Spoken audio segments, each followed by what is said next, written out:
Sa pagbundak sa kusog nga uwan nga dala sa bagyong Christine, duha ka disgrasya sa Cebu South Coastal Road sa dakbayan sa Talisay ang nahulikang. Ang report ni Femari Dumabo. Yadtong Martes ug Miyerkules kanusa na sinati ang mga pagwan-uwan, pipila ka disgrasya sa Cebu South Coastal Road habig sa dakbayan sa Talisay ang natala.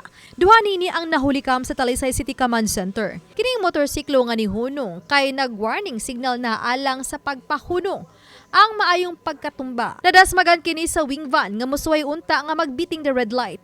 Pangangkon ba sa driver sa wing van nga mitamak siya sa brake apan tungod sa kadangog sa daan nadasmagan gyud ang gisundan nga motorsiklo. Samtang sa wanon gihapon nga panahon, nahulikam kining pagsinaghiray sa puting sakyanan og motorsiklo. Mikalit lang og right turn ang motorsiklo nga naa sa middle lane. Nga wa mo signal nga mo pa right turn siya. Samtang ang motorsiklo nga naa sa outer lane ang palahos og labang sa intersection. Nakaangkon og mga minor injuries ang mga nagmotorsiklo sa duha ka managlahing aksidente. Nagkasabot ray noon ang matag habig. Kining panahon sa ting-uwan, hindi gid mo kumpiyansa, mominor gid sa inyong pagpadagan. Unya kung galing muliko manggaling pa, kinahanglan mo tan-aw kita sa atong side mirror. Uban ni Godfrey Relien, Femari Dumabok. Balitang Bisdak.